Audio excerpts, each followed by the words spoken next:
Yo, what's up guys, Alf here, and today I'm going to be doing a full in-depth deck breakdown of a deck that I've recently used to get a couple 5-0s with in the new constructed events on Arena. So I've run this deck through 4 different constructed events and I've gone 5-0 twice, 4-1 and 3-2 with it, so it's been performing really well for me. Now before I get into it, there's going to be an MTG zone link down in the description. If you click on that, it'll have the full deck list there that you can just import into Arena if you want to try the deck out for yourself. And I'm also in the process of writing a full text article about this deck that'll have a lot more detail, along with a full sideboard guide, how I change the deck for best of one, and some tips and tricks as well. So I'll link that down in the description once it's finished and up. So anyway, with that all out of the way, this is my Mardu Abiding Grace Sacrifice deck in Historic. Now a few months ago I posted a video about my White-Black Abiding Grace Sacrifice deck that I used to get top of the ladder with. And I think out of all the decks in Historic, the Abiding Grace archetype was actually the deck that got the most good new additions from the latest set. As you can see, we've got 3 different 4-ofs, all from Streets of New Capenna, so I think this deck probably improved the most out of all the historic archetypes with the latest release. So for those of you who don't know, this is a deck that is based around this 3-mana enchantment, Abiding Grace. So at the beginning of our end step, we either gain a life or we return a 1-drop creature from our graveyard to the battlefield. Now, we're not basically never interested in gaining 1 life. We're almost always going to be trying to get 1-drops back from the graveyard. And the general game plan with Abiding Grace is we have a bunch of 1-drops here that all gain us nice abilities when they die, and we also have a bunch of sacrifice outlets. So the idea here is we play our 1-drops, we sacrifice them to the sacrifice outlet, so we get the benefit from the 1-drop dying, we get the benefit from the sacrifice outlet, and then we can use Abiding Grace to just repeatedly get the 1-drops back from the graveyard to reuse over and over again. So the deck can set up some insane value engines to just grind the opponent out of the game that's very difficult for them to stop. So we'll start off by having a look at the sacrifice outlets, and then we'll have a look at the creatures afterwards. So first of all, we've got Deadly Dispute here, 2-mana instant, and we sack either a creature or an artifact to draw 2 cards and create a treasure token. So this is just great at generating continuous card advantage, making sure the deck doesn't run out of gas, and the treasure token it creates is also really important because once you have your value engines set online with this deck, one of the main choke points of the deck is mana, so just having additional mana through these treasures lying around is really nice for that perspective. But additionally, we also have some sacrifice outlets that care about sacrificing artifacts. So Deadly Dispute itself can sacrifice artifacts instead of creatures. So if we don't have any creatures to sacrifice, or we need to keep our creature on the battlefield for whatever reason, we can use treasures from other Deadly Disputes to pay for future Deadly Disputes. And we also have Rite of Oblivion and Fatal Grudge that can sacrifice artifacts as well. So having the treasure tokens lying around in addition to the card advantage we get off this is really nice. Then we've got 3 copies of Rite of Oblivion, 2-mana sorcery, and we sack a non-land permanent to exile target non-land permanent. And then it also has flashback for 4 mana, so we can cast it again from the graveyard afterwards. So this is just great as generic removal for anything. You know, we can use this to take out creatures of any size, we can use it to take out planeswalkers like Teferi, and we can also use it to take out any problematic artifacts and enchantments like Solemnity against the 9 lives deck, or more importantly, it allows us to take out Graveyard Hate, which is really important. One of the main reasons I've got the 4th copy in the sideboard is obviously Graveyard Hate is going to be more prominent games 2 and 3, and since Abiding Grace is the main card in the deck and it's reliant on the graveyard, it's very important for us to have efficient ways to remove it. And the great thing about Rite of Oblivion is it can take out Graveyard Hate of any kind, whether it's artifact Graveyard Hate like Soul Guide Lantern or Unlicensed Hearse, enchantment Graveyard Hate like Rest in Peace, or even creatures like Scavenging Ooze. This is able to deal with all of them, which is really nice. The main reason I've only got 3 in the main deck is because it can be a bit clunky to draw in multiples, and especially if you have a hand with just Rite of Oblivions as your sacrifice outlets, you can tend to run out of steam. You know, if you have a hand of just 1-drops and a couple of Rite of Oblivions, that's great if the opponent just has a load of creatures, but if you're up against a deck like Control where they're not really committing to the battlefield, Rite of Oblivion can just sit in your hand and it can be hard to develop your board in that way. So I've been liking 3 copies in the main. The 4th one in the side is really important to have there for Graveyard Hate though. Then we've got 4 copies of Fatal Grudge. So this is one of the new cards from Streets of New Capenna, and this is one that's really impressed me. So this is a 2-mana sorcery, and we sack a non-land permanent to pay for it, and then the opponent is forced to sack the same type of permanent that we sacrifice. So if we sacrifice a creature, the opponent has to sacrifice a creature. If we sacrifice a planeswalker, the opponent has to sacrifice a planeswalker, etc. And then we also get to draw a card. So when I first saw this card, I thought it would be good, but I was a bit worried about how often you'd be in situations where the opponent has a big creature and a small creature, because obviously the big downside of this is the opponent gets to choose which cards to sacrifice. So if they have, you know, if you're against auras, for example, and they have a Selfless Saviour and a Core Spirit Dancer, or an Esper Sentinel and a Core Spirit Dancer, they can just sacrifice the smaller creature and keep their bigger one around. So I was a little bit concerned about that. But honestly, in general, that's not really come up that much because this deck has so many ways to pick off smaller creatures. We can pick them off with Shambling Ghast, the 1/1 token of Obnixilis and Yawgmoth, in addition to the other cheap removal we have in the deck like Fatal Push after sideboard. So it's actually pretty easy for us to pick off the smaller creatures and then use Fatal Grudge to take out the bigger creatures as well. Even outside of killing creatures, we can also use it to take out other permanent types as well. Being able to take out artifact-based graveyard hate by sacrificing treasure tokens off Deadly Dispute is huge. You know, I've taken out a lot of Soul Guide Lanterns and Unlicensed Hearse by sacking a treasure to this, which is really powerful because we still get the card off this, so it replaces itself, and we get the graveyard back online afterwards. And another huge thing that's come up quite a lot is, since we're now running Obnixilis, we can sacrifice one of our copies of Obnixilis to force the opponent to sacrifice a Teferi as well. And then the fact this replaces itself when you do get to hit a big thing for 2 mana is such a good rate. So I've been really impressed with this card, and I think it's a great addition to the deck. Then onto the 3 mana slot, we've got 4 copies of Obnixilis. So this is obviously the best card from the latest set, and I think this is another home that's perfect for it. So first of all, the casualty ability. This deck is all about having a high density of cheap creatures to sacrifice, so we're almost always going to be able to pay the casualty on this to get 2 Planeswalkers into play. Then the +1 ability allows us to apply constant pressure to the opponent's life total to the point where they have to start discarding it. And the fact that we can also gain life off this if we create a devil first is really nice. You know, generally a lot of the time we'll be sacrificing a 1 power creature to make a 3 loyalty Obnix and a 1 loyalty one as well. And then typically you want to minus the bigger loyalty one and then plus the other one, which allows us to gain life, which can be relevant in a lot of matchups as well. And then the -2 ability to create a devil is also really nice because it just gives us additional sacrifice fodder. You know, if we have a sack outlet alongside Obnixilis, we can casualty the Obnixilis, -2 the one with 3 loyalty to then have another a creature that we can sacrifice, so then we can play the second sack outlet. So even if we casualty the Obnixilis, the fact that we can create a devil to produce another sacrifice fodder token is really nice. And we can also use it to pick off the smaller creatures, so something like Fatal Grudge can get through as well. The other great thing about Obnixilis is that it goes a long way to improve the worst matchup. So having played a lot of the Abiding Grace sacrifice deck, by far and away the worst matchup in my opinion was the control decks because of cards like Farewell. And Obnixilis is really good in general against control, but the fact that it survives cards like Farewell as well means that that matchup is a lot closer now, and just goes a long way to help in that one. And then the ultimate very rarely comes up, but if you're just constantly plussing, it means the opponent can't just ignore it and they'll have to deal with it eventually. Then finally, the last sack outlet we've got on the deck is 3 copies of Yawgmoth, and this card is absolutely insane in this deck. It's so strong. So first of all, it has protection from humans, which is great against the humans deck, but there are also a lot of other cards in the format that just incidentally humans anyway, so be aware of that when you're considering whether to attack or block with it. The main ability that we're interested on this though is the ability to pay a life and sack a creature to put a -1/-1 counter on another creature and draw a card. So this is just really strong in the deck because it's a repeatable sack outlet that can both kill the opponent's creatures and constantly generate card advantage. So if we have Yawgmoth and Abiding Grace set up alongside other 1-drops, you just completely take over the game. You'll be able to kill basically any creature the opponent plays, and you just churn through your decks so fast as well. Don't forget about the proliferate ability on this either, especially if the opponent has a wide board, because you can often just put 1/1/-1 counter on everything and then proliferate a couple of times to just pick off the opponent's board entirely. So Yawgmoth, one of the best cards in the deck. The reason I'm only running 3 copies is, first of all, it's a 4-drop in an otherwise pretty low curve deck, so if you start running more 4-drops you might have to look at running more lands, which is something you don't really want to do because you might end up flooding out otherwise. And also, since it's legendary, I don't think you really want to be running 4, but it is one of the most powerful cards in the deck and you do want to draw it a lot of the time, so 3 copies has felt great. So these are the sacrifice outlets.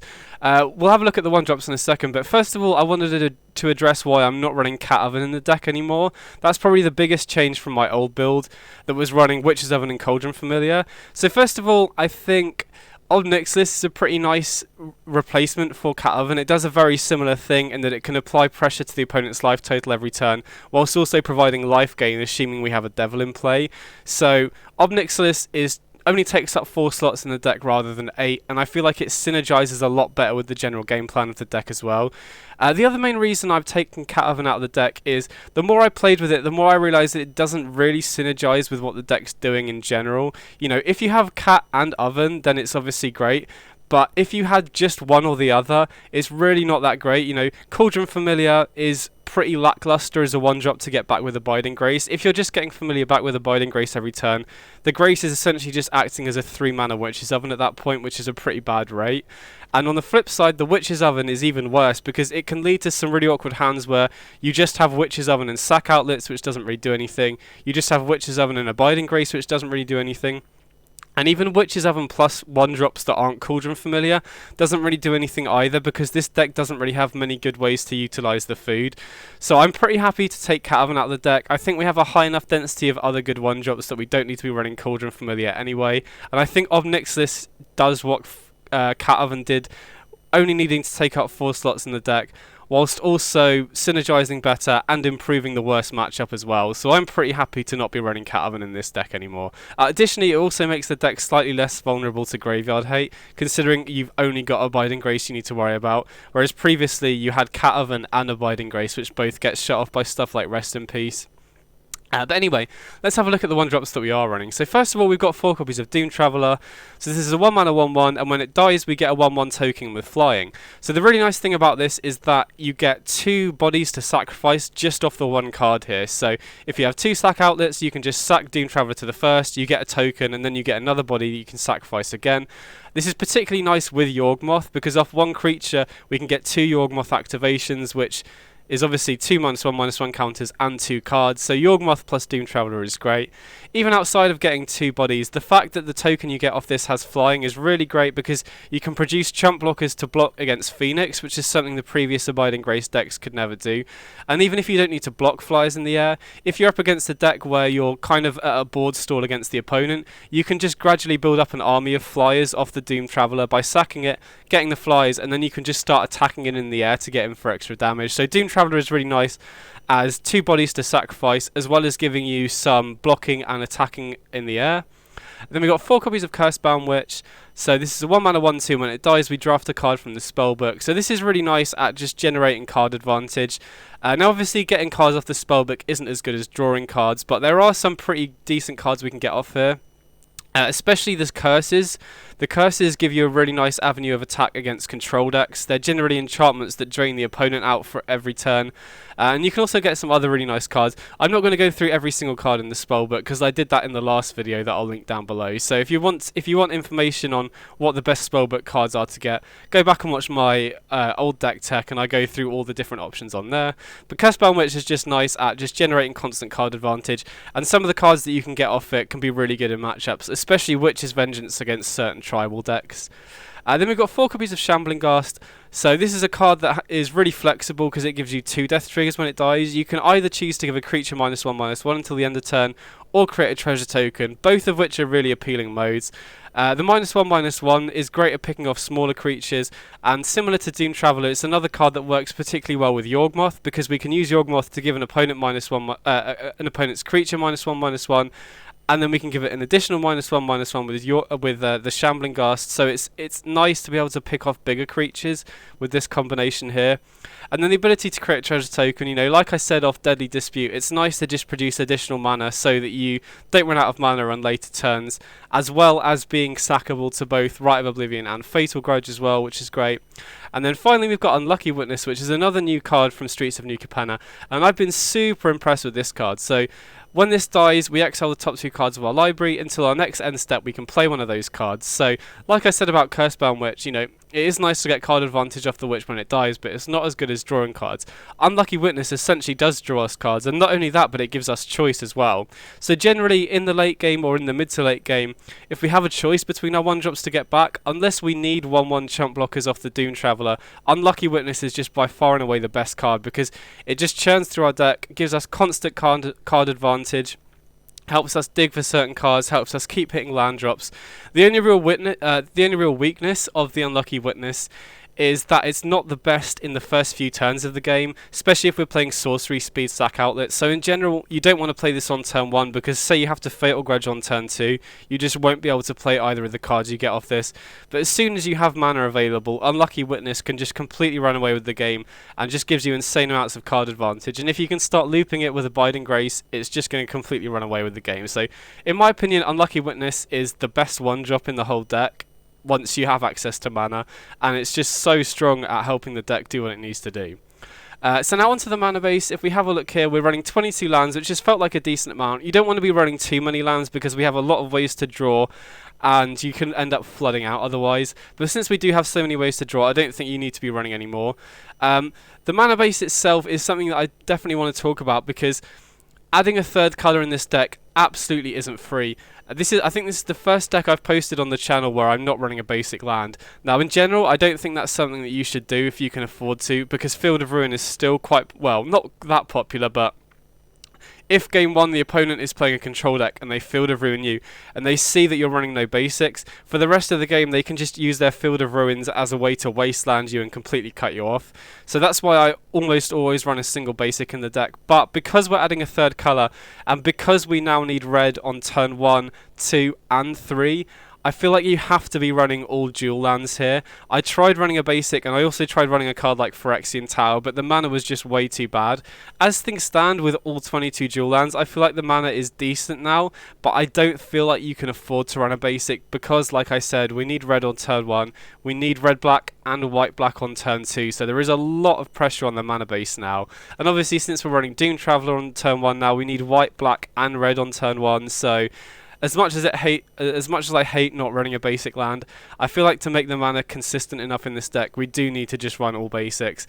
And it is a bit annoying not being able to run Phyrexian Tower, because being able to sacrifice a 1-drop to play Abiding Grace on turn 2 is one of the sickest lines in the deck. But I tried Tower, and especially if it was one of the first 2 lands in your opening hand, it just meant that you often couldn't cast Fatal Grudge or Rite of Oblivion on curve, and it just led to games where I would lose through not having the right mana. So it is a bit annoying to have to run just dual lands, but I feel like it's necessary because of the third colour.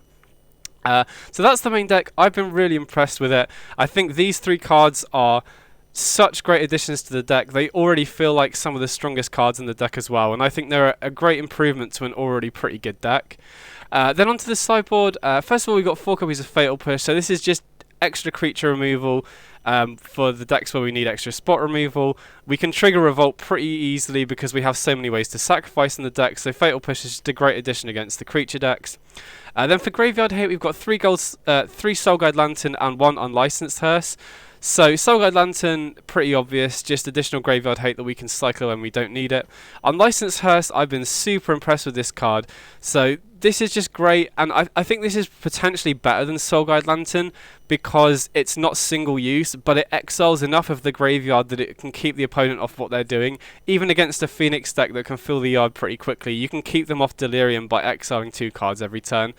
The one weakness of Unlicensed Hearse over Soul Guide Lantern though is that it's really bad in multiples, which is why I'm running the first copy of Unlicensed Hearse and then 3 copies of Soul Guide Lantern so that we can cycle them away if we have them in conjunction with each other, which is nice. But in general, you know, if you've played Historic recently, you know you need Graveyard Hate right now for Phoenix, for Greasefang, for certain red-black mid-range decks that are running Croxer as well. So Graveyard Hate, very important in this format right now. Then 4 copies of Thoughtseize. This is here mainly for the control matchups, just any slow deck where we need to have the hand disruption. Any combo decks that you come across, this is really nice against as well, because one of the slight weaknesses of this deck is since it is more focused around value generation, it can take you a little while to close the game out, which does make you a little bit weak to combo decks, but thankfully combo isn't a huge part of the meta, and Thoughtseize goes a long way to help improve that matchup as well. Then we've got the 4th copy of Rite of Oblivion. Like I said, it's really important to have this 4th copy here as a way to deal with Graveyard Hate, and we're basically going up to 4 copies of Rite of Oblivion in every single matchup because every deck is going to have access to Graveyard Hate. And then finally we've got a couple copies of Meathook Massacre. So alongside Fatal Push, this is another card that really helps against the aggressive creature decks. Very good in the mirror match at ensuring the opponent doesn't drain you out. And additionally, it can also be useful to bring this card in if you're against a deck where you need to improve your clock as well, because we will be sacrificing a lot of 1-drops drops. So bringing in the Meat Hook Massacre, even if you just play it for X equals 0, is just a great way to ensure that our clock is a lot faster and we can close the game out quicker. So that's the deck. I've been really impressed with this. You know, the Abiding Grace Sacrifice deck was a deck that was good enough for me to get top of the ladder with a few months ago, and I think the deck has got some real improvements with Streets of New Capenna, so I definitely think this deck is worth trying out. I've been having so much fun with it as well.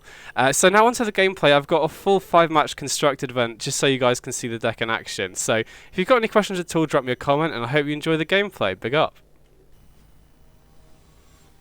Okay, sweet, here we go.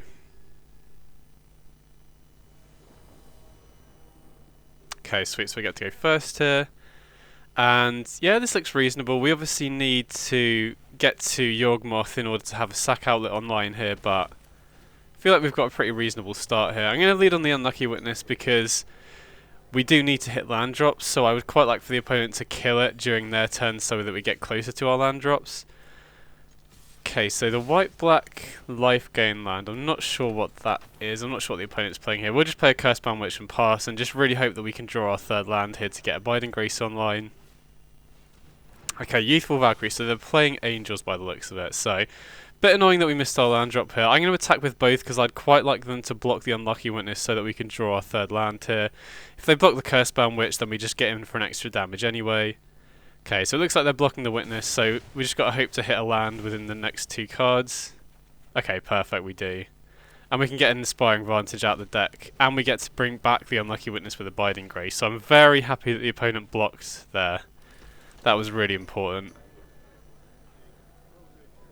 So, I mean, it's interesting they're playing black-white. Most Angels decks, I imagine, would be either Bant or green-white. So, opponent missed a land drop there, which is potentially pretty huge, so I think we probably want to play the second Abiding Grace here. You know, the other option was to just play 1/1 drop. Even though we're not getting any value off the Abiding Grace right now, as soon as we hit our next turn to play Yawgmoth, having access to 2 Abiding Graces here with all the 1-drops that we've got is really sick. So if we can hit a black land, we're going to pop off here. We're going to be able to just pick apart the opponent's board. So Starnheim Aspirant is kind of scary because there are a lot of expensive Angels that we're concerned about. We did draw a land, but it's not a black one, so I'm going to attack with both again and hope they block the Witness. They didn't end up doing that, which is a bit rough.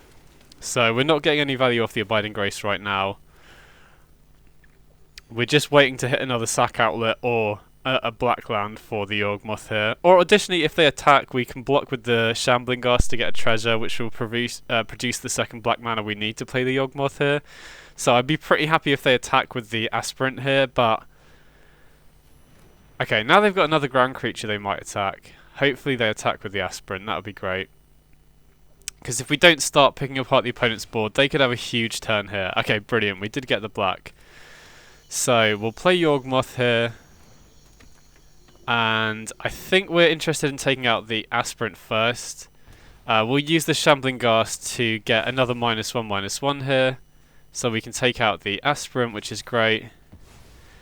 And then I think we'll also put another counter on the Bishop of Wings, and we'll get a Cursebound Witch card here. Not interested in sacking the Unlucky Witness because we've already made our land for turn. We'd need to hit another red castable 1-drop off the Unlucky Witness, or we wouldn't get any value off it. So just setting up here so that we can kill basically anything the opponent plays, because we're getting back both Shambling Ghast and the Witness here.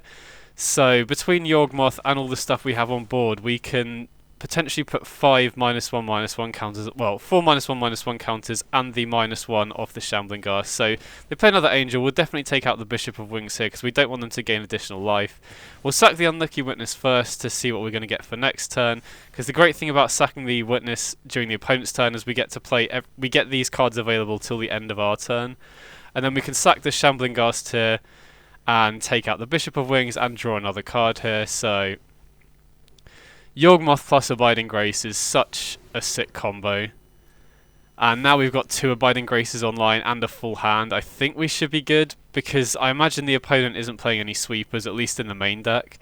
And even though generally Angels play quite big creatures, we have access to so many 1-drops that we can sack. You know, in particular, Shambling Ghast is nice because it acts as -2/-2.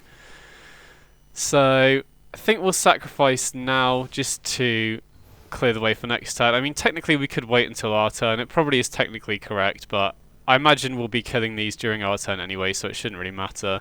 I think I'll take the Torment of Scarabs here, just because it does slightly more damage, and I am concerned about them getting to 27 for the... can't remember the name of it. Righteous Valkyrie, that's the one.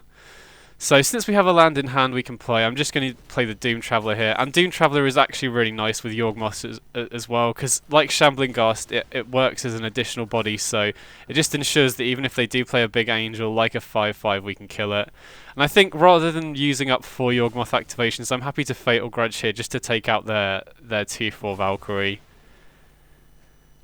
And then we'll play a land here. And trying to think whether we want to play a tap land or not. Probably happy to play the tap land now, while we don't necessarily need to make full use of our mana. Plus, we'd rather not discard the hand size if we can avoid it here. So we'll attack in, and then we can get back a couple of 1-drops. What have we got here? So I think we want to get Shambling Ghast, and... okay, I was going to say Doom Traveller as well, just to ensure that we can kill whatever they play, even if they play a big creature. So here we definitely want Fatal Push to be able to take out their bigger creatures, and Rite of Oblivion for Graveyard Hate, as well as taking out the slightly bigger creatures they're likely to be running. Obnix, this isn't great here really, and I think the weakest 1-drop, I want to cut a creature as well, is probably Cursebound Witch here. Doom Traveller being able to make flying tokens is nice, and Shambling Ghast and the Witness are also really good, so happy to just trim on the Cursebound Witch, because there aren't really that many particular Witch cards I'm that interested in this matchup, so probably the weakest 1-drop to cut here. Okay, can't keep a no-lander, unfortunately. This looks pretty decent. I'm just trying to think what we put back here, because we would love to keep all of these, ideally. We definitely want the Unlucky Witness. Yawgmoth was so good last game, but I'm tempted to put it back here, because we want the early interaction. We want a sack outlet for the Unlucky Witness that we can play earlier as well. So I think I'm going to, it might seem a bit weird considering how good Yawgmoth was last game, but I feel like it's important to have early interaction here. And also have an early sack outlet for the Witness as well. Okay, so I don't play anything turn 1, we'll just attack and we can hold up Fatal Push for next turn. Plus the other thing with Yawgmoth is, if we don't hit our 4th land on curve, we can be stuck without an outlet, a sack outlet for this Unlucky Witness, and since most of their creatures fly, they can afford to just ignore the Unlucky Witness. Okay, so Abiding Grace is nice. Now if we need to Rite of Oblivion something, we can just use the Witness to sack, and then we can get the Witness back again immediately, which is really nice. See what the opponent has here. So Bishop of Wings, well, we'd definitely be killing that. I'm going to attack him first, though, just because I'd be happy, to get value off the Abiding Grace here. I don't want to use the Rite of Oblivion on a Bishop of Wings when we have Fatal Push, so if they had blocked, we could have just got free value and got it back with the Abiding Grace there. Okay, so the Overseer will definitely kill the Bishop of Wings before. We want to keep them off 27 life because of Righteous Valkyrie, so... and additionally, if Bishop of Wings is on the battlefield, they'll get tokens when their angels die as well. So again, we'll attack first here because we're very happy to take the trade with Abiding Grace on the battlefield. And then we'll just play Doom Traveller here. Just trying to think whether we want to Rite of Oblivion now. Probably too greedy, Against a deck like Angels, we definitely... well, there are some really big threats that we want to be able to take out. See what they've got here. Since they're playing black and not green, we don't have to worry about Collected Company, which is nice. But I imagine since they're running the Starnheim Aspirant, yeah, I was going to say that they're running some bigger Angels. So I'm very glad I held on to the Rite of Oblivion here. Okay, so they attack in the air. That 2-1 really isn't a problem. I'm just going to save the Fatal Push for something else. I think we'll sack the Unlucky Witness here just because we haven't hit our land drop for turn yet, so it'd be nice to find that. Another Rite of Oblivion. I mean, obviously we do want to hit our 5th land if possible, but I feel like using the Rite of Oblivion... oh, well, we should probably attack first. But yeah, I feel like using the Rite of Oblivion now, even though, like I said, we're not concerned about this 2-1, but having that Rite of Oblivion in the graveyard to cast later in the game could be really important, so I don't just want to let it go away. And thankfully we can start bringing back Unlucky Witness now. Don't think we need to get Doom Traveller because we already have a 1-1 flyer, and unlike Phoenix, they don't have any hasty threats in the air, so we can just kill their big angels with Rite of Oblivions. We don't need to worry about hasty angels, thankfully. Okay, there's the Valkyrie. Okay, another Righteous Valkyrie, sure. Okay, well, Fatal Grudge is a great draw here, so we can use that to take out one of the Valkyries, and then we can just Fatal Push the other. I mean, we'll see what we get off here first. Okay, sweet. So we get a couple of lands, which is great. We also get a card off the Fatal Grudge as well, so we'll obviously see what we get off that as well. Oh wow, another Fatal Push, great. So we can Fatal Push the Valkyrie because we've already sacked a creature this turn. Play the Blood Crypt tapped. Then we can attack with the 1/1, and then we can get back. Probably happy to get back another Unlucky Witness here.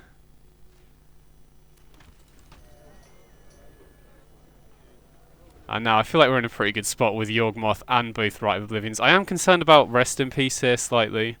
Okay, Rampage of the Valkyries. Ha.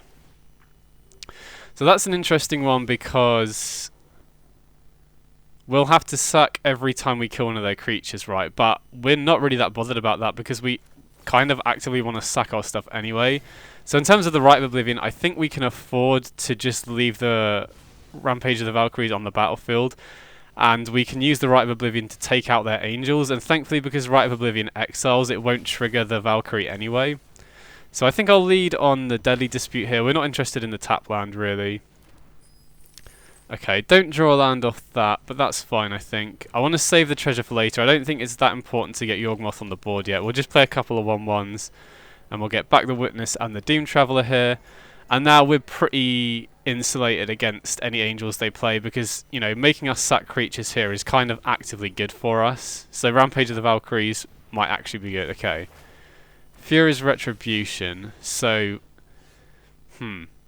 we probably want to take their angels out before next turn. But again, I'm not really sure it matters that much because we don't really care if our creatures die. In fact, we kind of actively want them to anyway, so... Okay, another Abiding Grace is sick here. So in a way, their Rampage of the Valkyries is actually helping us out by giving us additional sack stuff so that we can repeatedly get stuff back with Abiding Grace. Which do we want to sacrifice here? I think I'm happy sacrificing the Unlucky Witness because we're kind of...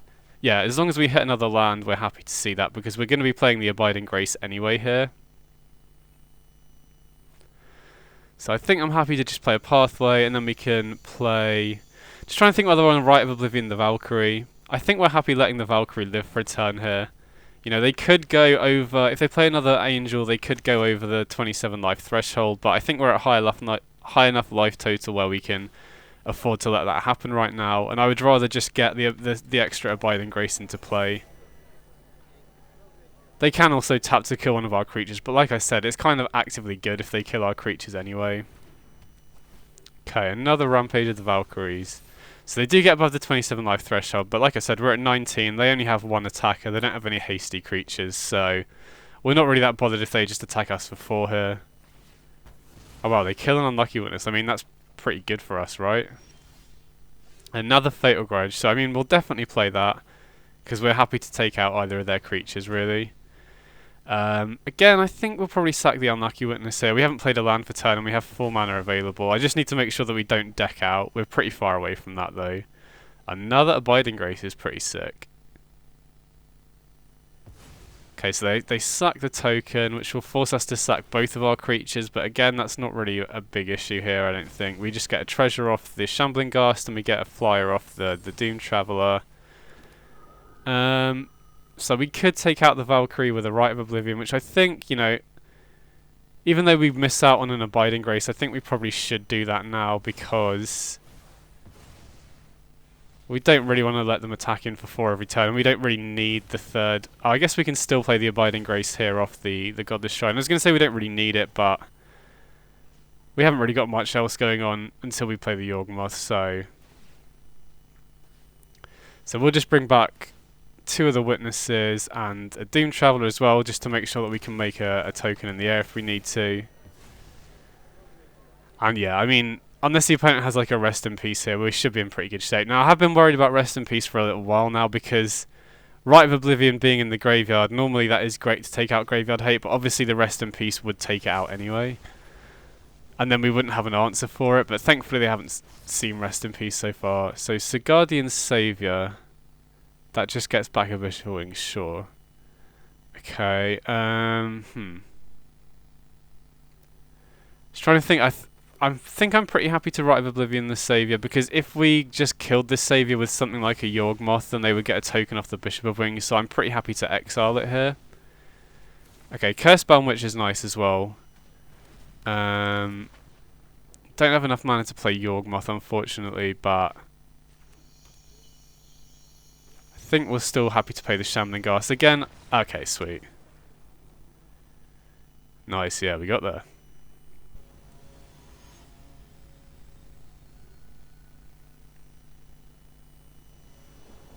Okay, sweet, so we're going first here. And yeah, this looks decent. Got Shambling Ghast and some really nice sack outlets as well. So I think we'll lead on Godless Shrine and the Shambling Ghast here, and let's see what the opponent's on.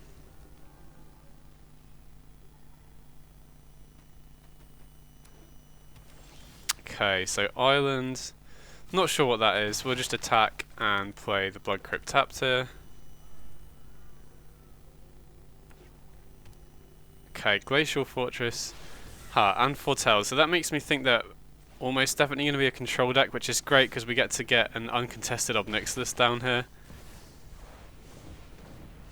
You know, if they'd left that mana open, it would make us vulnerable to Censor and Dovin's Veto and stuff, but since they tapped out to Foretell, we get to resolve it here.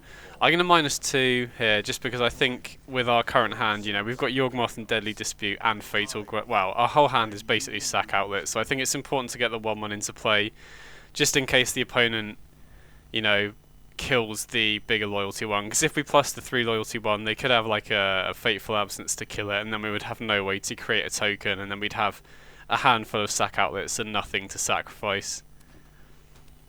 Okay, so they play a Plains, which takes them off Archmage's Charm for next turn, which is good for us to know. Just trying to think what the Foretold card is. Could be Behold the Multiverse, could be Doomscar. I guess, I mean, Saw It Coming is an option, but I don't know if that's still being played, considering Archmage's Charm is, you know, it's much more commonly played. Okay, so they tap out for Narset. Narset's pretty annoying here because 3 of the 4 cards in our hand all want to be drawing. So we do have Fatal Grudge that can answer it, but we don't get to draw a card off it, which is a bit problematic. They whiff on the Narset, which is great for us. We'll lead on upticking the Obnixilis here. We'll uptick the other one as well. And then I think since they're tapped out, I'm happy to just resolve a Yawgmoth here. You know, keeping a Narset alive and giving them another activation is a bit problematic, but we can put the Narset down to 2 here, and if they do choose to activate it, then the Narset kills itself. We don't have to worry about it. So I think I'm happy just resolving Yawgmoth while they've got their shields down here. And then if they do choose to activate Narset, that kind of solves our problem for us. And, you know, I would rather save Fatal Grudge for a Teferi if possible. We do have Rite of Oblivion, which can also answer it, but I feel like Fatal Grudging a Narset when you don't get to draw the card is pretty bad. Okay, so they do have Teferi, so now we know they've got it. I'm pretty happy to have held on to the Fatal Grudge. Raven form. Okay, I wasn't expecting that. I would have never predicted that was the Foretold card. So it is a bit annoying to lose the Yawgmoth, but the fact we get a 1/1 token is pretty nice here because it just gives us another card we're pretty happy to sack here. So I think I'll attack first here probably, just because I want to gain a bit more information. You know, if they have a Shark Typhoon or something, it might change how we approach things this turn. I think now we know they've got Teferi, I want a minus here just to get more pressure on the battlefield, because they could Teferi, uptick, untap, and then Dovin's Veto the Fatal Grudge. So I think it's important to have more creatures on board so that we can attack the Teferi if they do have a counterspell for the Fatal Grudge. If they don't have a counterspell, getting to Fatal Grudge or Teferi off one of your Obnixilis tokens is so sick. So we just got to hope they don't have... I think Dovin's Veto is the only card they could really have here that would punish us, because we can play around Censor and Jori Disruption.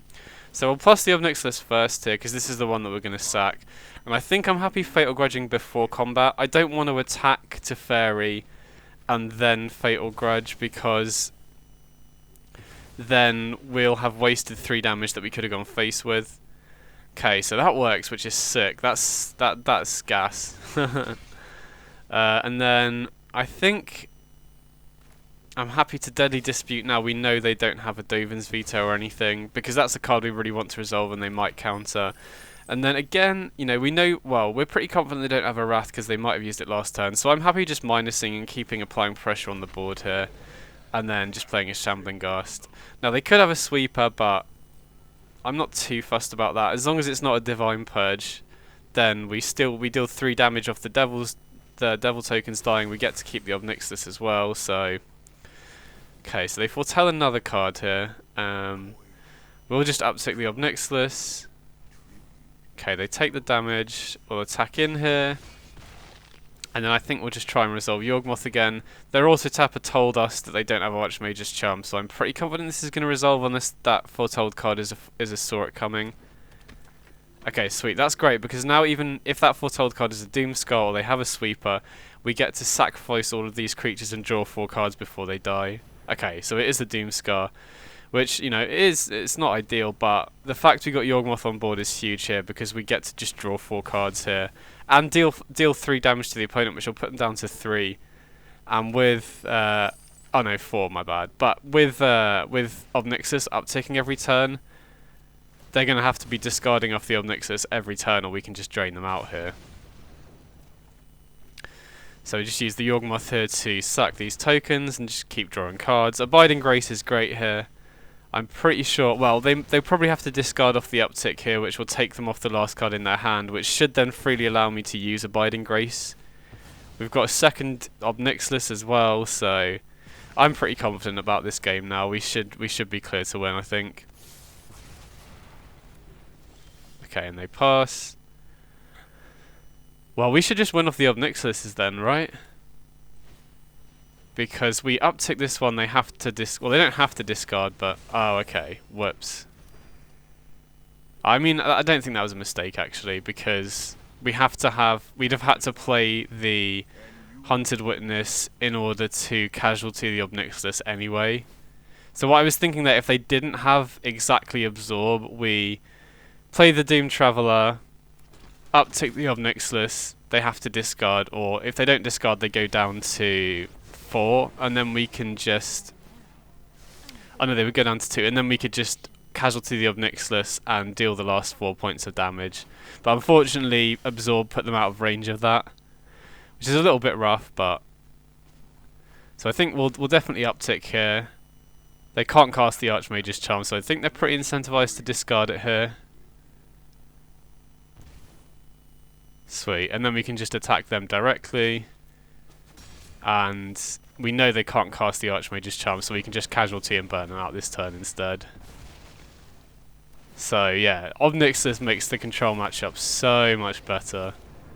Such a good pickup for this deck. Yeah, sweet, we got there. Nice. So what do we want to bring in this matchup? Definitely Thoughtseize, I think. Definitely the Rite of Oblivion to take out Graveyard Hay, and then...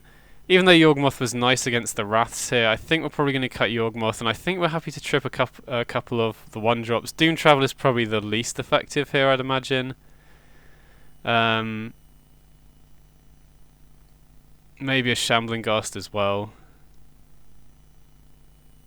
And then, yeah, I think that should be... actually, wait, I forgot about Fatal Grudge. That was... yeah, we probably should have cut a couple of Fatal Grudge instead of cutting 2 of those creatures. Could maybe have even brought in a Meathook Massacre. Yeah, I definitely sideboarded a bit too quickly there. I forgot I had 4 Fatal Grudge there.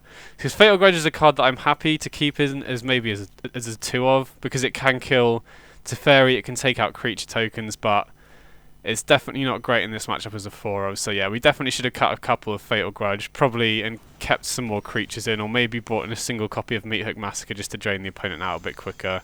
Because now you can see we've got a Fatal Grudge in hand that's probably just going to be doing nothing.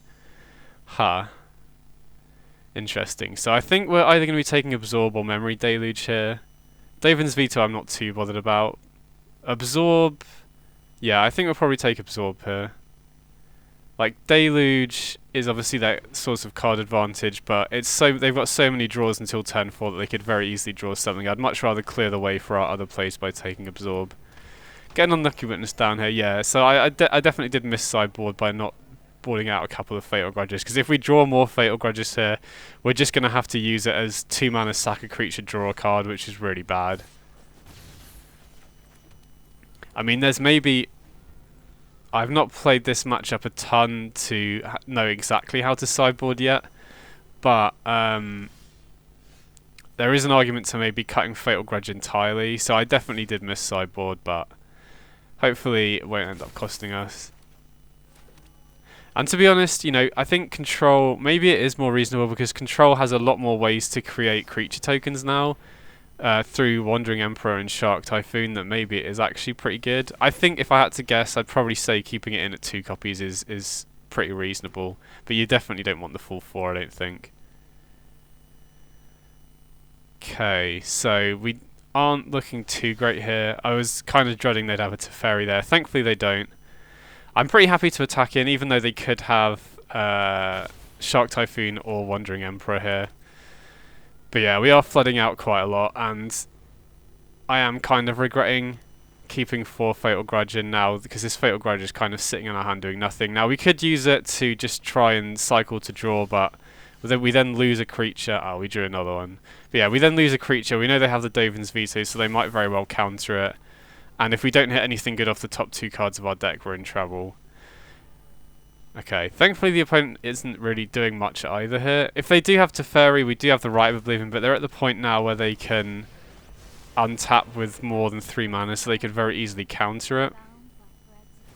So they have a Narset. They minus. Ha, Shark Typhoon. I mean, again, that's not too bad, because we have Right of Oblivion.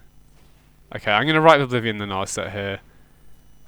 But we have Right of Oblivion to take out the Shark Typhoon, as well as Fatal Grudge to take out a token if they make one. Okay, so they veto that, but that's fine. I kind of want to look at the top 2 anyway, and... Oh, perfect. I was going to say, now that they've used the veto, I kind of wanted to bait out to use the veto so that we could resolve the Abiding Grace here. Ha, okay. We'll definitely take the Shark Typhoon, I think. And then we get to resolve the Abiding Grace. So yeah, I'm happy the opponent took the bait there, because now we get Abiding Grace online. And now, since we have Abiding Grace online, I am kind of happy to just use Fatal Grudge for value to just draw a card. Because then we get the card draw off the Unlucky Witness, we get the card draw off the Fatal Grudge, and we get the Unlucky Witness back with Abiding Grace.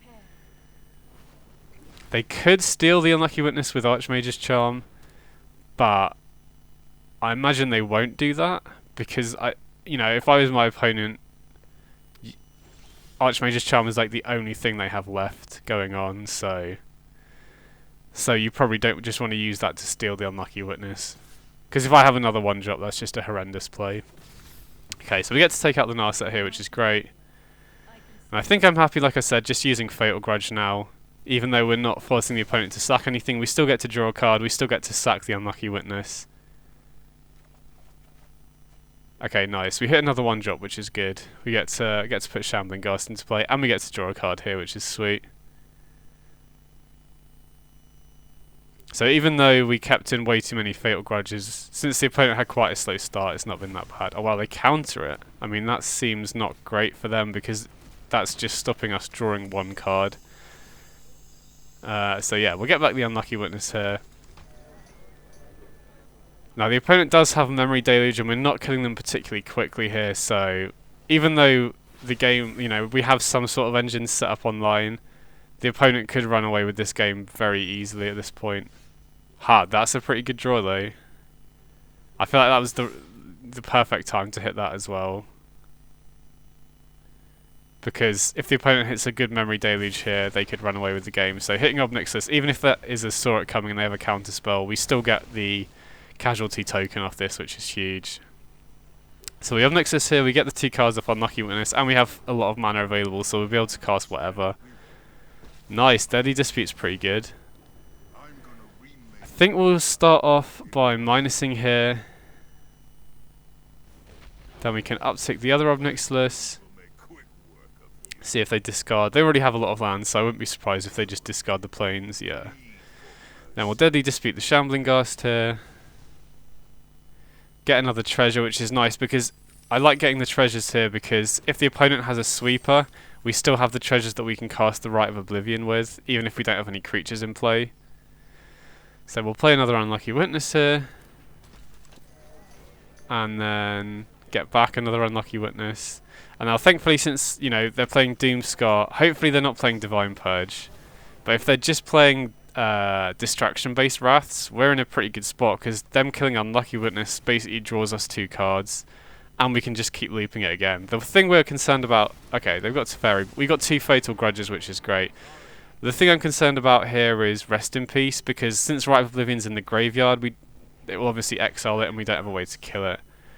Okay, so they tuck the Obnixilis. I mean, I guess that makes sense because they're under pressure, but that means I might not even be that incentivized to use the Fatal Grudge here. We can just attack down to Fairy, maybe.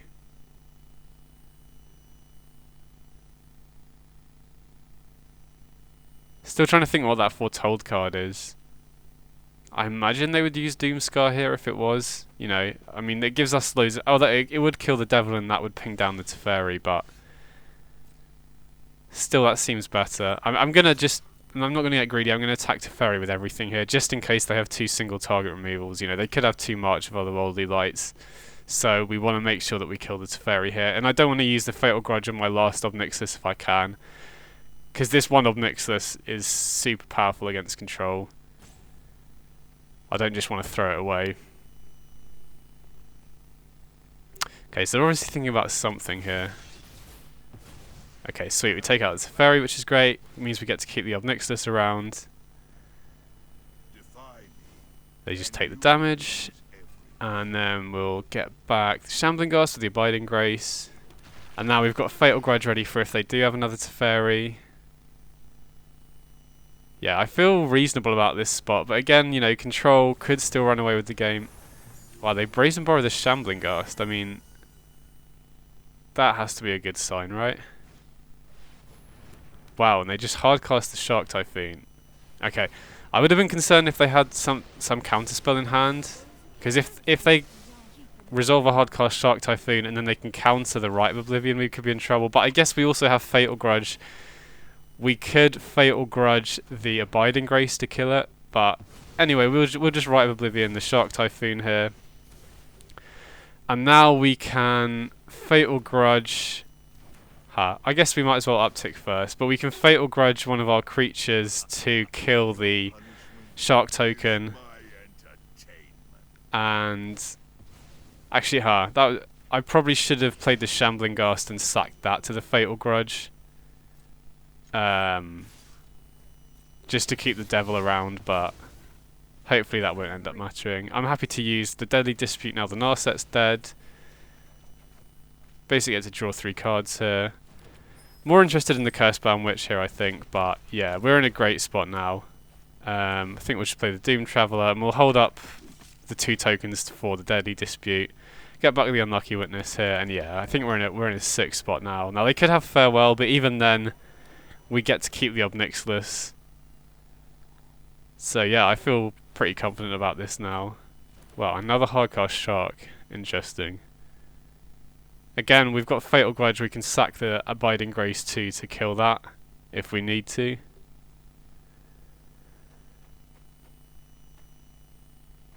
Just trying to think what, because their other card is Foretold, right? So, I mean, it could be Behold the Multiverse. I feel like if it was Doomskull, they might have used it by now, but I'm not really sure. Okay, we'll just sack the Unlucky Witness with Deadly Dispute here, see what we hit. Oh wow, another Obnixilis. Okay. Oh, we can't thought... Oh, what am I doing? We can't Thought Seize them, and... I keep getting fooled by the UI. That's not their hand, that's their exile zone, isn't it?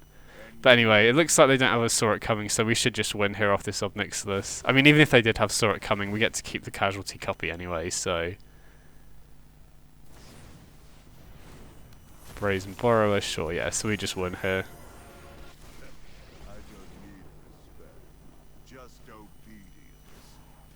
Sweet.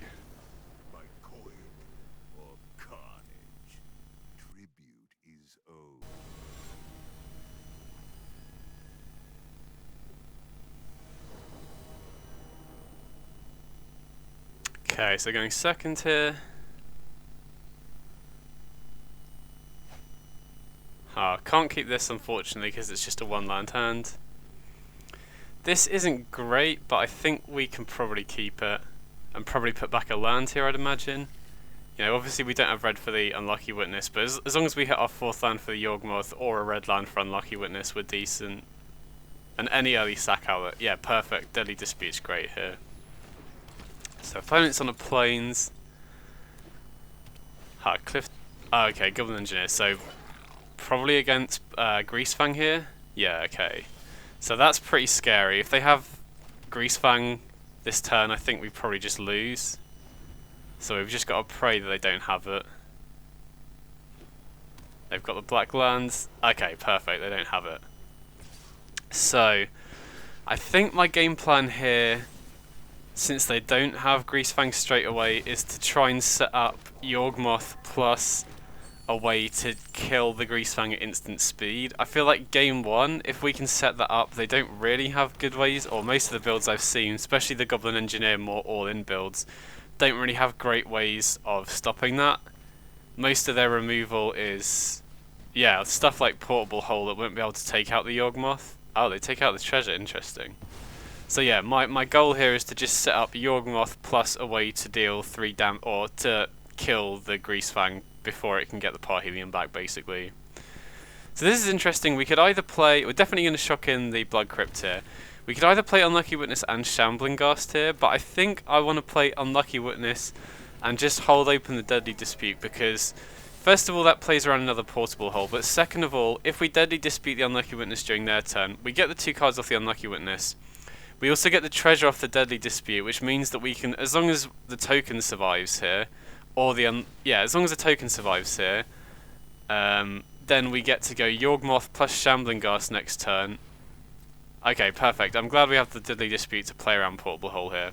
But yeah, so we can Deadly Dispute the Unlucky Witness, which will give us access to 5 mana next turn, which we can go Yawgmoth plus Shambling Ghast, and then between Yawgmoth, Shambling Ghast, and the flying token, we can take out a Greasefang. And then, as long as they can't kill the Yawgmoth, I think that should be good enough to lock out the game from that point, honestly. So, thankfully we hit another Shambling Ghast off the Unlucky Witness, which means that we can still do the same play without losing the cards we got off the Unlucky Witness. So we'll play the Yawgmoth, we'll play the Shambling Ghast, and now because the Shambling Ghast can give a creature -1/-1, we can give Greasefang -3/-3 before it gets back Parhelion. So as long as they don't have land, Portable Hole, Greasefang, we should be good here. And with the extra Shambling Ghast in hand, once that's in play, I think they're going to really struggle to ever get off the combo, which is perfect, because the engineer builds that I've seen seem a lot more all-in and don't really seem to have that much of a plan B, which means that we should just be able to shut this game off with Yawgmoth, hopefully.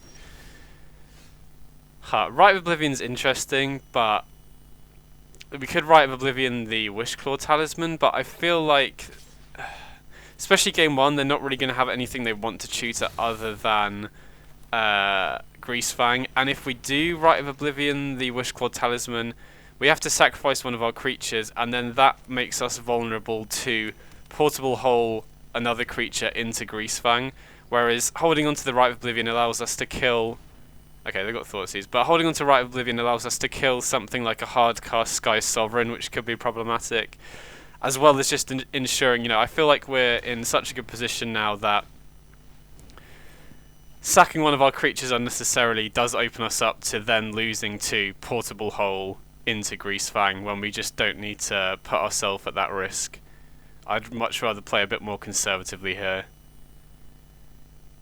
I'm just trying to think if... Wow, I'm pretty sure from the list I've seen that there's nothing they can grab off Wishclaw Talisman which really helps them in this situation.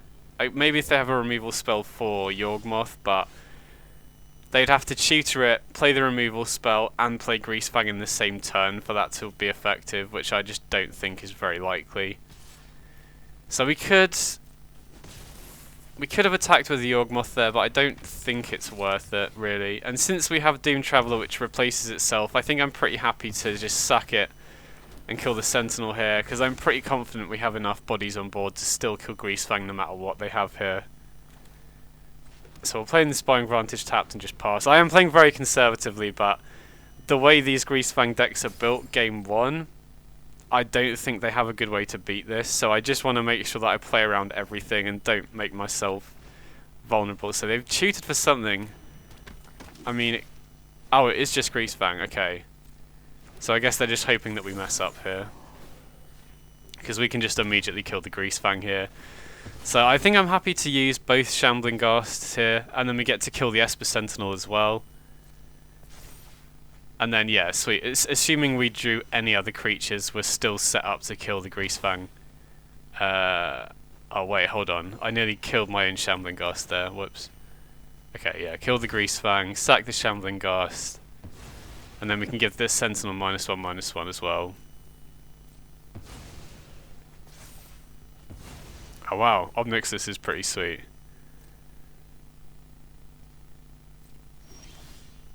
Yeah, I've been holding back on the Yawgmoth as well, just because, you know, it's not unfeasible for them to play creatures that they can just attack with.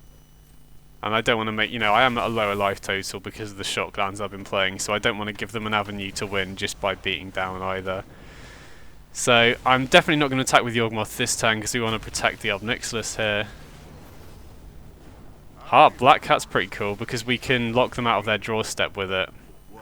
Which means that if they do draw anything good, they have to discard it immediately. But it also means that we cut them off getting any value off the Faithless looting, because they can't flashback looting with an empty hand, or they'll just immediately discard the cards they draw. So we've set a stop during the opponent's draw step, and now we can Yawgmoth to put a counter on the Engineer and just sack the Black Cat to make them discard whatever they drew for turn. They have something. Oh, okay. I was worried they drew like an instant there. I mean, they can still get back the Pyromancer for the tokens, but that really doesn't help against our board at all. Yeah, sweet. So that felt pretty good, but they are obviously going to have more ways to answer what we're doing sideboard. We definitely want our Graveyard Hate here. We definitely want Fatal Push here. Thoughtseize is a potential card we might want. Maybe. I'm not sure about Rite of Oblivion. Typically, I always think Rite of Oblivion should be a 4-of because of Graveyard Hate, but in this matchup, I'm not so sure, and we have quite a lot of stuff to bring in, so I might just trim on some Rite of Oblivions. They don't really have anything that great. You know, Sorcery Speed removal isn't good against Greasefang, and they don't really have many permanents that we'd want to remove at Sorcery Speed. I mean, other than, like, Soul Guide Lantern, maybe, so I don't want to cut it entirely, I don't think. But I think, unusually, I am fine trimming it in this matchup, and then I think we probably have to trim on some number of creatures. Cursebound Witch is probably the weakest, so I think I'll probably trim a couple Cursebound Witches, maybe a Deadly Dispute, or maybe, yeah, I was thinking about maybe going down to 1 Rite of Oblivion, but if the opponent brings in Unlicensed Hearse or Soul Guide Lantern, that could be problematic, so I want to have a few copies of them. Plus, we never know, they could have some big permanent, they could have more of a transformational sideboard that we want to be able to kill with Rite of Oblivion, so we can't keep that hand because we were missing black mana. This we can keep, and I think we'll put back a Doom Traveller here. Since we have Abiding Grace and Yawgmoth, I want to make sure that we're hitting our 3rd land drop on curve. Now again, we are kind of... This isn't a great hand against turn 3 Greasefang, but I don't really want to go below a 6 when we have like a playable hand. Okay, so they do... Oh wow, okay, that was a clutch draw. Perfect timing. So I think we'll lead on the Lantern here. I don't think there's any point in attacking with the Shambling Ghast here, because honestly I'm not... With Yawgmoth in hand... Although I don't know... Actually no, I will attack. What am I talking about? I forgot that I had Abiding Grace in hand. I was going to say with Yawgmoth in hand I'd probably want to save it, but with Abiding Grace in hand we definitely want to give them the option to trade so that we can then bring back the Shambling Ghast with Abiding Grace. Okay, we lose the Abiding Grace. That's a bit annoying, but... And it is also a little bit scary they portable hold the Soul Guide Lantern there. Fatal Push... I mean... It's only good if we have a way to trigger Revolt at instant speed, so that's why I attack there, because I want to get a treasure token. If we can get a treasure token off the Shambling Ghast, we can sack that at instant speed to get Revolt. Okay, so they Thoughtseize. Presumably they'll take the Yawgmoth here, and now they know we have the Fatal Push, they can play around it. Oh wow, Goblin Engineer. We've just got to pray that that last card in our hand isn't a Greasefang then. We need a way to sack this Shambling Ghast here. If we can get a treasure token, we should be good. Ha. Well, we just have to attack and hope they block. But they know we've got the Fatal Push, so... yeah, we just got to hope that last card isn't a Greasefang. We just need a way to... oh, it is, okay. So, I mean, we're not completely dead here. We can Fatal Push one of the Angel tokens. But I don't know how we come back from this. We don't have Meat Hook in the deck, and we don't have any ways to make it big enough anyway, so that was just unfortunate. If we'd found a way to trigger Fatal Push at instant speed, we should be alright. I'll see what my next draw step is, but I can't think of any card that will get us back into this game now.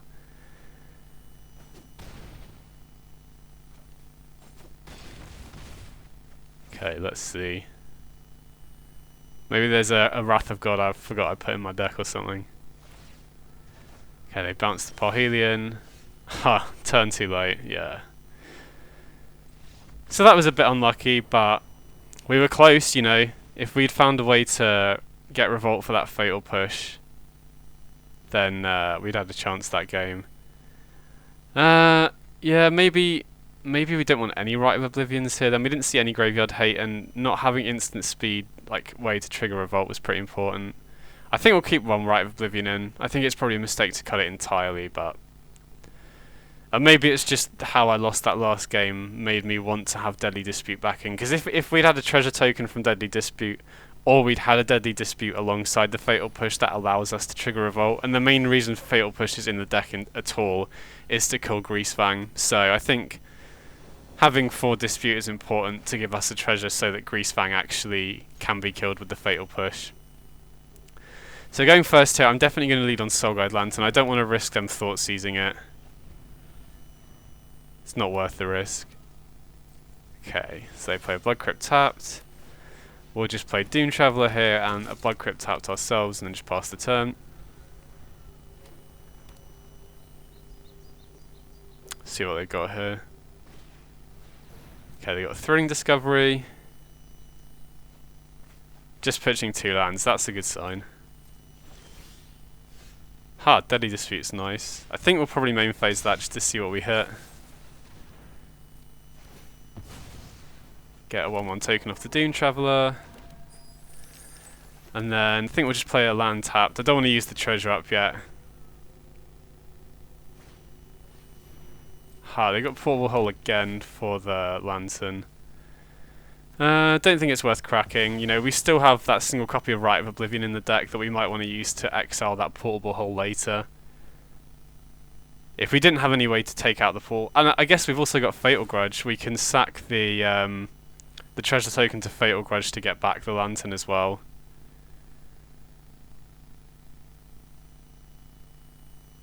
So we definitely don't want to crack the Lantern in response.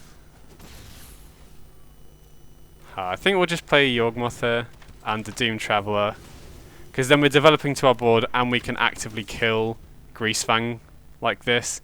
Although, maybe I did that too quickly, because now we can't Fatal Grudge to kill that Portable Hole, and it's not super easy to make treasures in this deck without having a Shambling Ghast, so maybe that was a bit greasy, but I don't know. I mean, it shouldn't matter in this situation because we can take out the Greasefang, but maybe it was the safer option to just get the Lantern back with Fatal Grudge. I mean, we get to draw more cards this way, so... oh well, and we've got Shambling... yeah, okay, it doesn't really matter now, because we can make a treasure off Shambling Ghast and then get the Portable Hole killed that way, if we wanted to.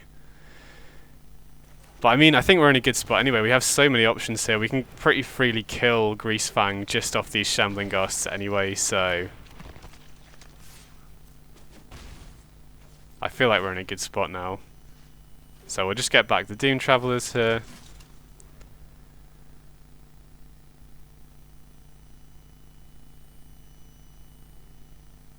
See what the opponent's got.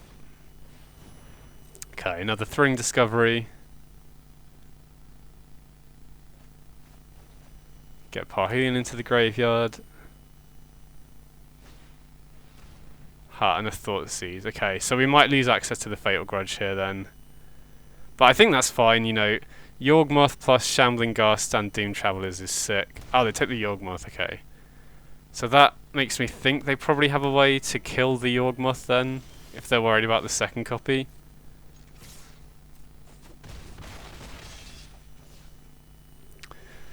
And yeah, with Shambling Ghast and Doom Traveler, I think I'm happy to just sack to draw, because we have more than enough ways to kill the Greasefang here. Rite of Oblivion, okay. I mean, I think the main thing we'll be interested in taking out with Rite of Oblivion is opponent's artifacts, so we'll happily take out the Portable Hole here, and then we can just shut off their graveyard with the Lantern now. And now we're pretty much set up. Unless they've got like some weird card they've brought in, like a sweeper against us, we should be good. Or like, I don't know, if they could bring in like a Baneslayer Angel or something weird. But even then, we've got Fatal Grudge and Rite of Oblivion, so I feel pretty confident about this spot now.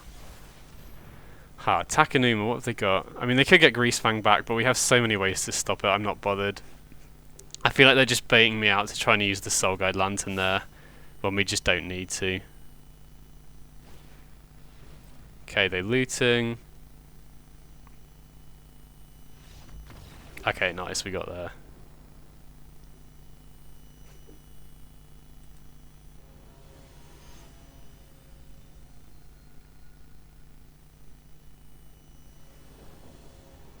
Okay, so we're going second here. Can't keep this because it's obviously a one lander and we don't have any black mana. Can't keep that either, unfortunately. This we can keep.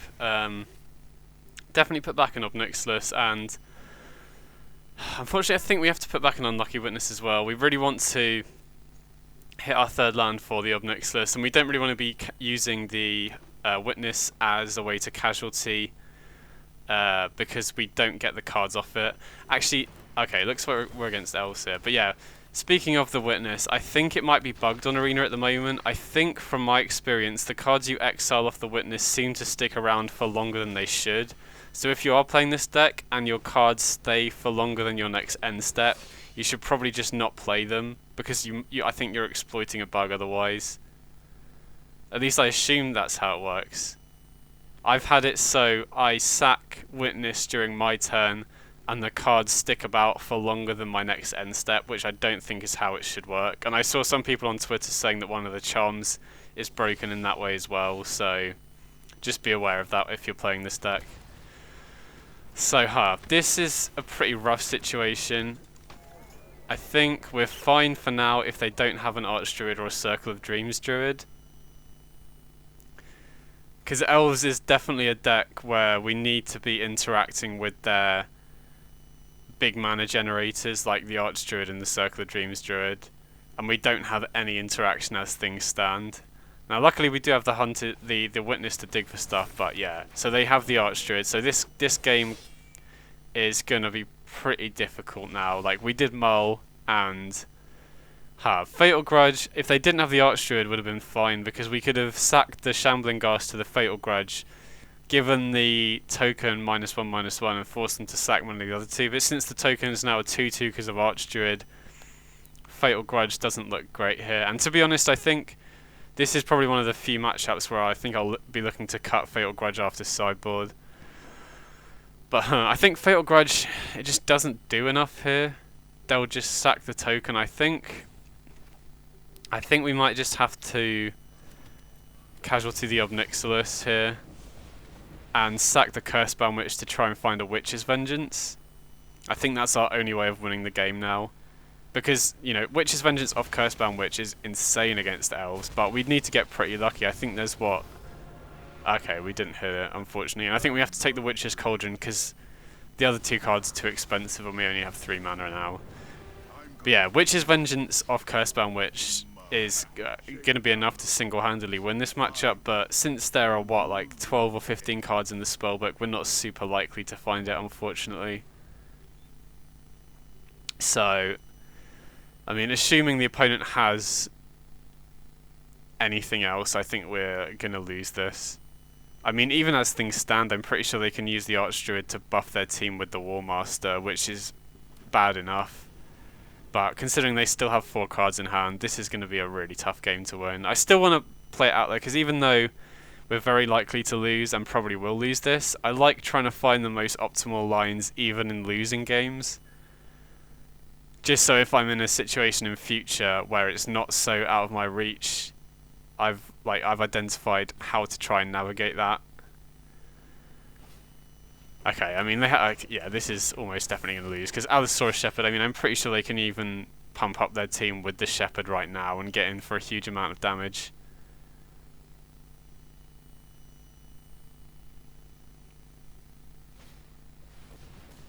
Lead the Stampede, that's interesting. Only hit 1 card. I mean, that's really annoying. I was going to say we could survive for another turn or 2 if we can dig for a way to kill that Allosaurus Shepherd, but considering they have a second one now and they hit another Archdruid and Circle of Dreams Druid, this is definitely over. But like I said, I still want to try and navigate to try and find the most optimal plays even in a losing game like this. So we'll plus the Obnixilis. And then I think the only line here is to probably Fatal Grudge the Unlucky Witness and try and dig for a removal spell. But I mean, even then, you know, if we hit a removal spell we can cast, we take out the Shepherd, but then they have a second one in hand. I mean, we'll see what we hit.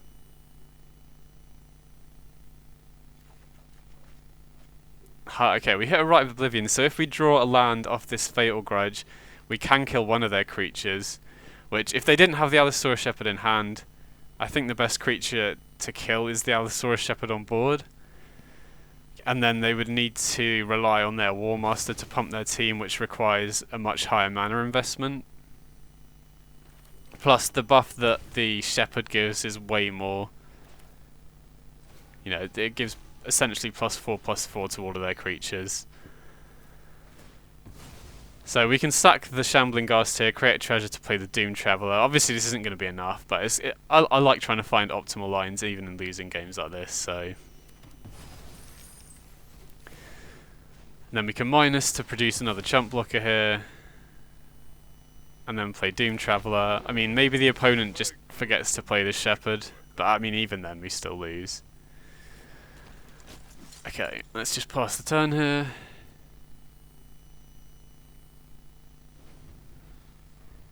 But yeah, definitely don't forget that the Cursebound Witch can give a Witch's Vengeance, because in a game like this where it feels helpless, if we'd hit a Witch's Vengeance we could have potentially won here, so yeah, okay, I'm just going to concede.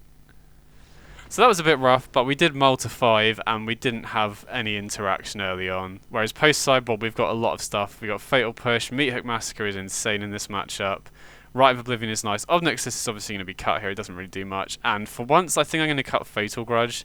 This seems like a matchup where they can way too easily not only make tokens, but make the tokens bigger, so that we can't just Fatal Grudge.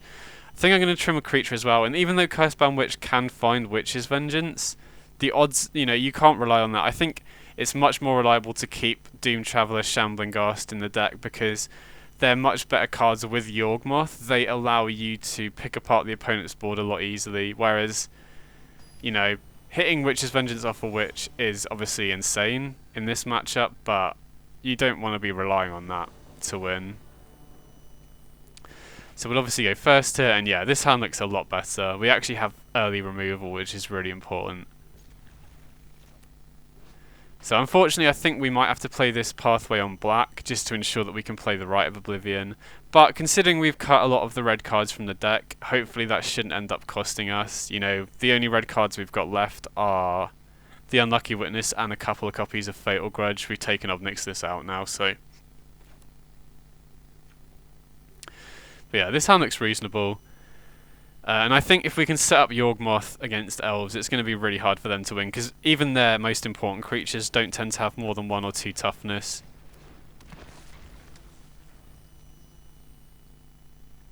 So let's see what the opponent has here. Okay, Jasper Sentinel. So even though we have the Fatal Push here, I'm honestly not that keen, because the big difference between Llanowar Elves and Sentinel is that they don't get the mana immediately. Like, they can play a 2-drop into a 1-drop, but just having the Sentinel alive here doesn't give them the mana immediately. And honestly, in this matchup, I'd rather use push on a Warmaster or an Archdruid. So I'm much happier to use this Fatal Push here on the Warmaster, because that's much more of a problematic card. That's going to be creating a bunch of tokens if we leave it in play.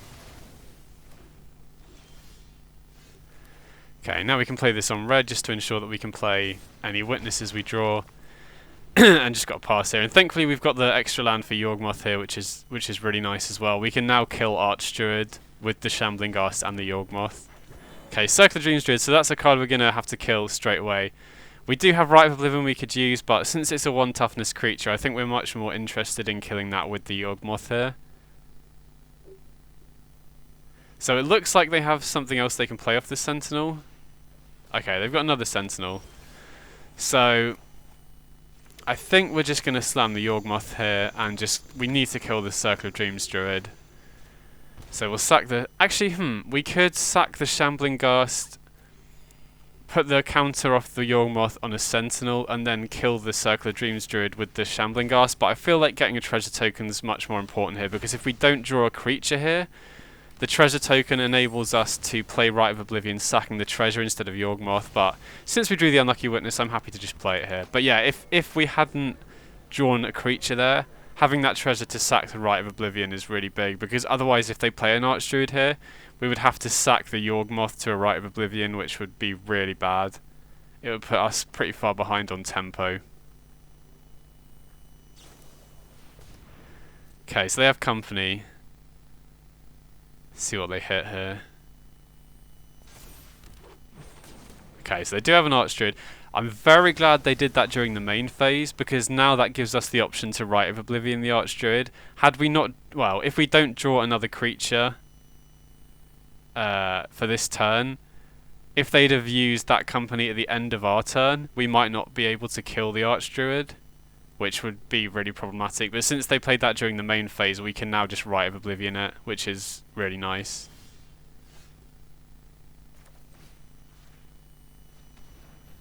Okay, 6. So we can just Rite of Oblivion here. Okay.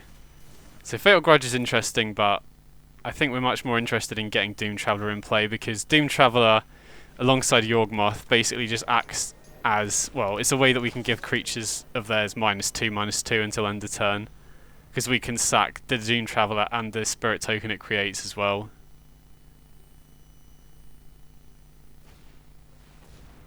Okay, another Circle of Dreams Druid. We can just kill that immediately, which is great. So yeah, Yawgmoth is just sick here if we can set it up. We just need to make sure, because Elves can have some crazy fast starts, and as soon as they get their Anthem effects online, Yawgmoth becomes a lot less effective. Thankfully, we've not seen Clan Caller. It looks like they're playing more mana-producing effects, which is probably the way I'd build the deck. I'm a big fan of Circle of Dreams Druid as well, but I feel like the builds with Clan Caller are probably more problematic for Yawgmoth specifically. Okay, so they're completely out of their hand now. So we can kill... I guess we might as well just wait until our turn to do that. There's no real benefit to doing it now. We might as well see what our draw step is. But we're definitely going to be killing that Circle of Dreams Druid, because they could draw an Allosaurus Shepherd, a Warmaster, or a Crater Hoof Behemoth off the top. Which would be really bad for us. Okay, so we've drawn a land, so I'm pretty happy to use Fatal Push now. And I think we should probably be starting to take out their mana dorks here, because we want to shut off Allosaurus Shepherd being able to activate. Because if they have access to 7 mana, they can top deck an Allosaurus Shepherd and activate it immediately, which means that they could wait for us to activate Yawgmoth to kill one of their creatures, and then turn their whole board into 5/5s, which would be really bad. Okay, so they have an Archdruid off the top. I think we're interested in just killing that immediately. They can't really afford to attack here, because they know we can kill the Archdruid at instant speed. And even though it's probably right to wait until our turn, we're guaranteed going to be taking the Archdruid out anyway, so it doesn't really matter here. I'm happy to just take out the Archdruid now. Okay, sweet. So we hit Abiding Grace. So we've got Yawgmoth plus Abiding Grace here. I'm pretty confident we're going to be winning this game now. Just play the Sacred Foundry tapped. Oh wait, we can't attack because I almost forgot the Sentinel had reached there. So even though Doom Traveler does give us access to more Yawgmoth activations, I feel like we have enough stuff on board that we can start going more for the card advantage off Witness now. You know, if they do everything problematic they could draw, we can kill with the Yawgmoth anyway. If they keep drawing lands, I think we'll have to start taking out Sentinels, because one way they could win is with, like I said, with Crater Hoof off the top. We don't want to let them get near 8 mana. So we definitely want to take out the War Master here, because we don't want to let them get an activation off. I think we can sack the Unlucky Witness just to get some more card advantage. Rite of Oblivion's nice, and Meat Hook, that's sick. So Rite of Oblivion, I don't want to let this go to waste, even though there's nothing we particularly want to Rite of Oblivion. I think it's important to use it now so that we have access to it from the graveyard later, because if we pick the land instead, then the Rite of Oblivion just gets exiled and we don't get to use it, whereas using it now, we'll then be able to flash it back later. And honestly, because we have access to so many creatures with Yawgmoth, I'm tempted, even though Meat Hook is like one of the best cards against Elves, I'm tempted to maybe Meat Hook for 0, just to actually start closing the game out here, because they're at 19 and we're sacking a bunch of creatures every turn, so this will actually help us close the game out, and I don't feel like we're ever going to need that Meat Hook to actually sweep the board there. Okay, so that felt pretty good. I'm not sure we really want to make any changes going into game 3. But yeah, that felt a lot better. As long as we keep a hand with some early interaction, I feel like this matchup should be pretty good for us. Okay, yeah, this looks pretty good. We've got Fatal Push. Having Unlucky Witness as our only creature in the early game can be a bit rough, but it'll definitely do for now. Okay, interesting. So I'm not sure whether to hold up Fatal Push or play the Unlucky Witness here. Holding up Fatal Push... I mean, to be honest, there's nothing they can play that we can't kill next turn. You know, War Master is the main thing we'd want to kill with Fatal Push, but if they play War Master, we can just push it next turn. It's not a big deal. And it doesn't really make a difference waiting a turn to do that either. Okay, so they do have the War Master. Are they going to attack? Yeah, okay. So we'll just push... I mean, I'm tempted to just push during the opponent's turn, because if they have a War Master in play, they might make a play that relies on them getting the extra token. Although thinking about it, maybe that was greedy, because they could potentially just play a land and pass and Collected Company at the end of my turn. Yeah, it was... I mean, it didn't end up mattering, thankfully, but I think we almost definitely should have Fatal Push during our turn just to shut off Collected Company as a possibility, because that would have been pretty scary. I don't think we'd have had a good way to stop that otherwise. So thankfully we do have an answer to Archdruid immediately. Hopefully we can hit a land off the Unlucky Witness. Okay, nice. We do hit a land here. And like I said earlier, even though I think that Rite of Oblivion would have stuck around for longer had we not hit a land, I think that's probably a bug more than anything else. Okay, they do have an Archdruid. That is problematic because we don't have an answer to it. I think the best thing we can do here is probably just play Abiding Grace and a Cursebound Witch, and then hope the opponent doesn't have a super explosive turn next turn. Because if we can survive this turn without them doing too much, we can obviously Rite of Oblivion the Archdruid, and then hopefully set up Yawgmoth after that. So we've just got to really hope that they don't pop off this turn. Oh, okay. I mean, that's a pretty bad start for us. Okay. That's not looking good. So we can take out one of the Archdruids, but... This is tough. So just trying to think what creature we want to sack here. I mean, if we can hit a Witch's Vengeance off the Cursebound Witch, that would be great. We don't. That's unfortunate. So here, I don't think we're interested in the land. Do we want the cat or the oven? I'm tempted to take the oven because we can play it this turn off the Sacred Foundry, and it gives us another sack outlet that can gain us some life if we have spare mana available. Maybe that was bad though. Maybe we should have just got the oven, but if we'd have had black mana, I definitely would have got the cat. I mean, I would have got Cauldron Familiar if we had like a Godless Shrine instead of a Sacred Foundry there, because I feel like we're really stuck on mana at this point. I just want to make use of the lands we have, but it might have been correct to just get a Cauldron Familiar for next turn, so we've got an extra card to use with Yawgmoth if we can get that online. This is going to be tough though. If they have Shepherd or Warmaster, they could just start storming the board. But thankfully we can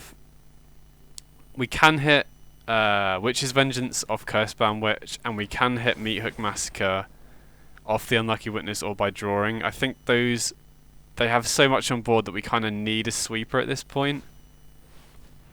Okay, they're tapping out for the Allosaurus Shepherd, which is actually pretty good for us, because if we can hit either Witch's Vengeance or Meathook, it gives us a turn where we can kill all their creatures with it. So I think I'm just trying to think which we want to sack. Actually, we probably want to sack the Unlucky Witness first, so that we can inform what we get off the Witch's Vengeance with more information. Oh, sick. Okay, we hit the Meathook Massacre. That's gas, because we can then take out their whole board next turn. Oh wow, and we hit Cauldron Familiar. So even though we didn't hit the Witch's Vengeance, we now have Cat Oven. Even though we don't have it in our deck anymore, we still managed to get it. So we can Meathook Massacre for 2 here, sweep the whole board. That was a sick hit off the Witness. And then we can set up Cat Oven, plus get back stuff with the Abiding Grace as well. And now they only have 3 lands, so I think we're pretty set up here now. I think I'm happy to get back the Cursebound Witch here. Just keep rolling until we get the Witch's Vengeance, just to make sure we have an answer to what they're doing.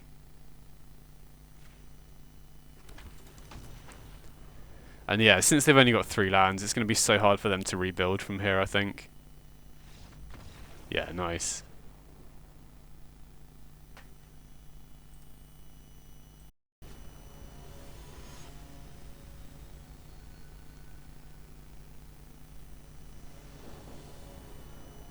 Okay, so we're going second here. Oh, we're going first apparently. Opponent chose to go on the play, on the draw even. That's unusual. We'll definitely keep this. You know, probably a bit land heavy, but we've got early interaction. We've got Yawgmoth as well. We've got a lot of good top decks. And in a 22 land deck, you know, we're not super likely to keep drawing lands, so I'm happy to keep a slightly land heavier deck. Travelling Minister, okay, so against some kind of life gain strategy, I guess. Very happy to attack in here. I'm also happy to play the fast land. Even though we're only playing a Cursebound Witch this turn and we would like to play a tapped Godless Shrine, we are running a decent number of fast lands even, so we don't want to risk drawing another fast land this turn and not being able to cast it untapped.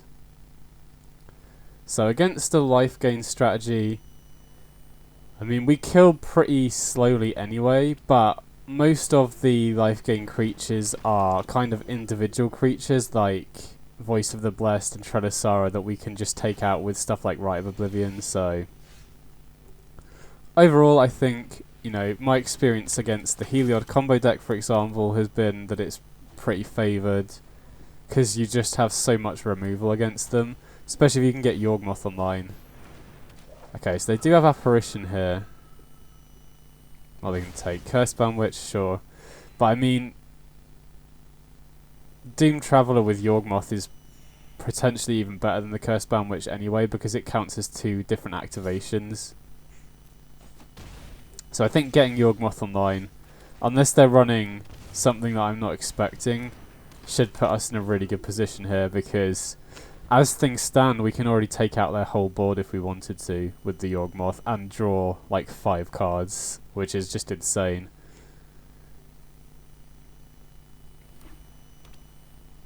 So it looks like they're mono white.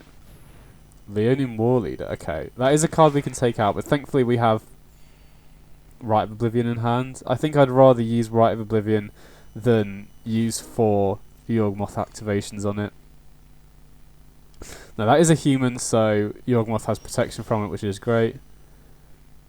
Interesting. So I think we'll lead on the Rite of Oblivion here.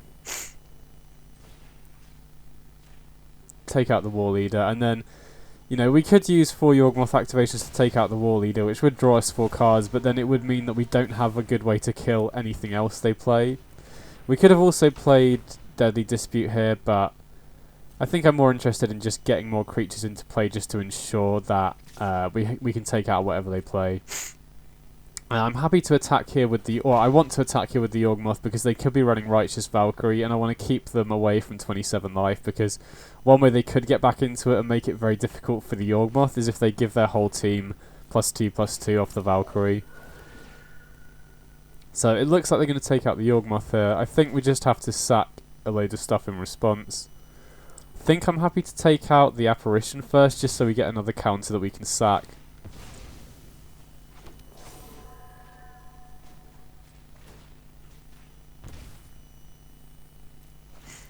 So we sack the Cursebound Witch. These aren't great options. I think Curse of Leech isn't going to do much against a Lifegain deck. Witch's Familiar is awful, but as a creature when we need to sacrifice outlets, it's better than nothing, I guess. So we get a token off the Apparition. We can sack that token to kill the Travelling Minister. And then I think I'm happy taking out the Impassioned Orator as well, because then if they are running stuff like Voice of the Blessed, it'll mean they don't have a Lifegain Enabler in play. So we will be completely empty boarded, but we have a completely stacked hand here, and we've killed the opponent's whole board, so I'm pretty reasonable. Well, I'm pretty happy with that exchange overall. Okay, another Travelling Minister. So we'll play Shambling Ghast here. Unlucky Witness. I think I'm happy just playing out a bunch of creatures. I think rather than playing the Witch's Familiar out, I'm going to hold on to Deadly Dispute here. Just because then that will allow us to take out the Travelling Minister. If they play something like a Voice of the Blessed, we could kill the Travelling Minister before they can gain life. Or we can kill it with the Voice of the Blessed on the stack, if that came up. Okay, I'm guessing they're not going to attack with the Apparition here. Yeah, so we will Deadly Dispute the Unlucky Witness, see what we can hit.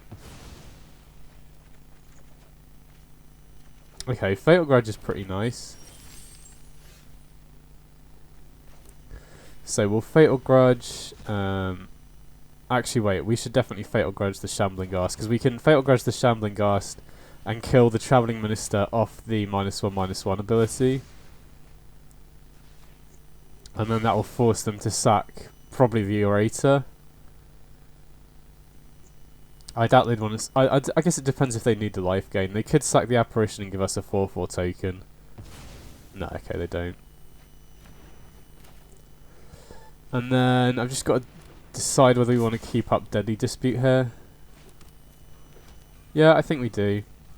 And I think I'm happy to... I mean, we could have played the Courtyard there instead of the Sacred Foundry, but I don't think it will end up mattering. Okay, so they just pass here. We'll Deadly Dispute the Cursebound Witch. We have quite a lot of mana available here, so... Witch's Vengeance... I mean, Sorcerer's Broom is nice at just continuously creating creatures, but we don't have that many sack outlets. Witch's Vengeance just works as generic removal, so I think I'll take that. Okay, interesting. I think we're interested in playing Obnixus here. I'm just not sure what we want to sacrifice, really. I'm going to attack with the Doom Traveller first, so if they block, we can play the Shambling Ghast, sack it to Obnixus, and then kill the Apparition. Okay, it doesn't look like they took the bait. We'll just play the Obnixus here then. Sack the Doom Traveller.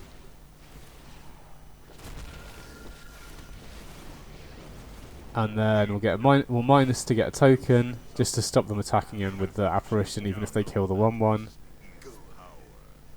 Plus the Obnixilus, just to keep their life total low. Again, we don't want them to get over 27 for Valkyrie, and now we're happy to play out the Witch's Familiar. Thankfully we still have the Rite of Oblivion. We are kind of running out of gas in terms of card advantage a little bit, but I think we're just interested in closing the game out here. We have Rite of Oblivion for whatever they can draw, and we can start upticking the Obnixiluses. We can play the Shambling Ghast on defense to stop them attacking with the Apparition. So I think we just want to not give them time to draw something like, you know, they could potentially be running a Baneslayer Angel or something like that. So I think at this point we just want to close the game out as fast as we can. Oh, wow, they just got a plane. So they got pretty unlucky just flooding out as well, looks like.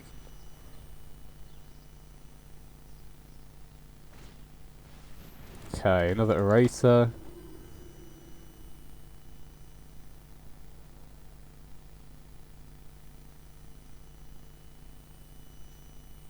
Looks like they got something else. Again, we haven't really seen any payoffs for their life gain. Looks like they've just drawn all enablers and apparitions this game. Trying to think what they could be running. I mean, since they're running Orator and the Minister, I imagine they must be running stuff like Voice of the Blessed or maybe Ajani's Primate because they're mono white. We haven't seen any green mana at all, so I don't know if they're thinking about something or maybe they've disconnected. Or maybe they're just roping out because they have been, you know, they've drawn no life gain payoffs this game other than the War Leader, but that's not even really a payoff, and we've been able to take out most of their stuff, so maybe they just got annoyed and they rope out. I mean, if they completely rope out here though, I think we just win the whole game, the whole match even, which would be a bit of an anticlimactic end to the event. If they have disconnected, hopefully they get back in time.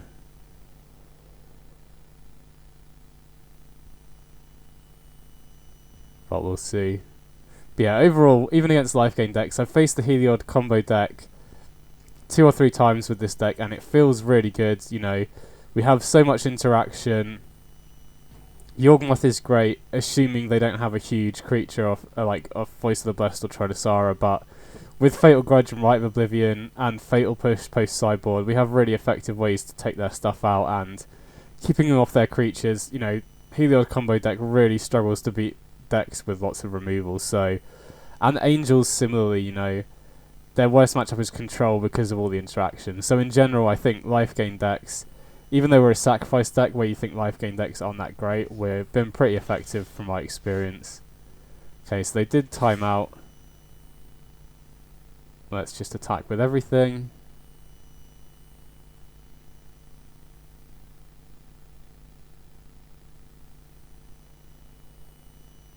See if they get back in time, if they are disconnected.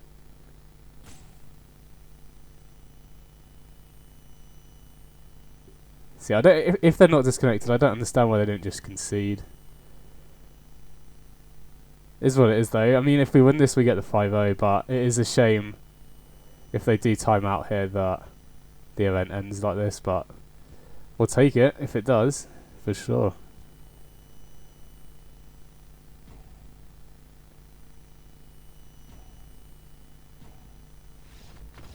Alright, sweet, we got there then, 5-0. So yeah, overall this deck has felt great to me.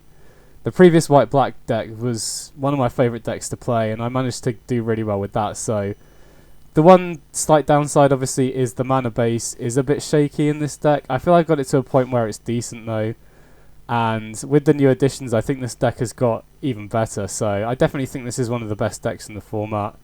Definitely feels like one of the funnest ways to be playing Sacrifice right now as well. So yeah, if you enjoy playing Sacrifice, definitely check this deck out. It's definitely a lot of fun. Just get the prizes for this. So yeah, I hope you enjoyed.